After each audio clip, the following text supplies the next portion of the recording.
Hey everyone, welcome back to the Trade Table, where we turn weekend projects into easy wins.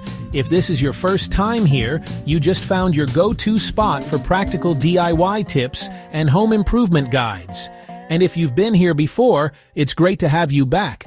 Your support keeps this community growing.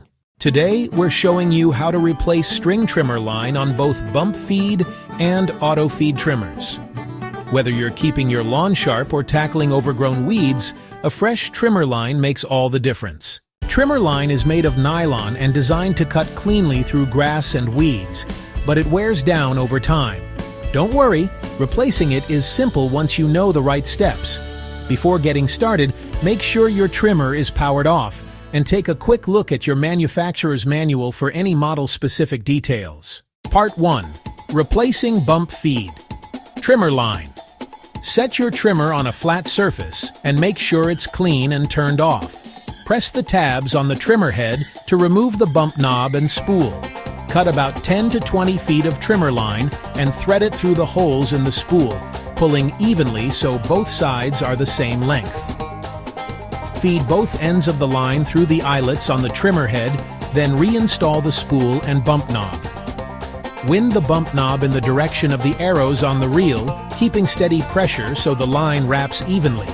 Leave about 1 foot of line unwound so it feeds out properly when you use it. Part 2. Replacing auto feed trimmer line. Place your trimmer on a flat surface, make sure it's powered off, and remove any dirt or debris. Press the tabs on the trimmer head to remove the spool cap, then take out the old spool. Grab a replacement auto feed spool, which comes pre-wrapped with line secured by holding notches. Thread the line ends through the eyelets on the trimmer head, then press the spool down gently onto the spindle until it locks.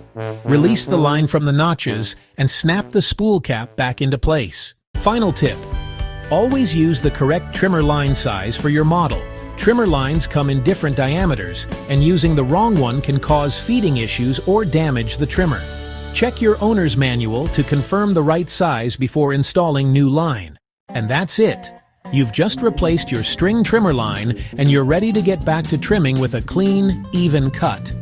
It's a simple task that keeps your yard looking sharp and your equipment running smoothly. If this guide helped you, hit like, subscribe to the Trade Table for more straightforward home improvement tutorials, and share your favorite trimmer tips in the comments. For more tools, resources, and project guides, visit thetradetable.com. Thanks for watching, and we'll see you in the next video.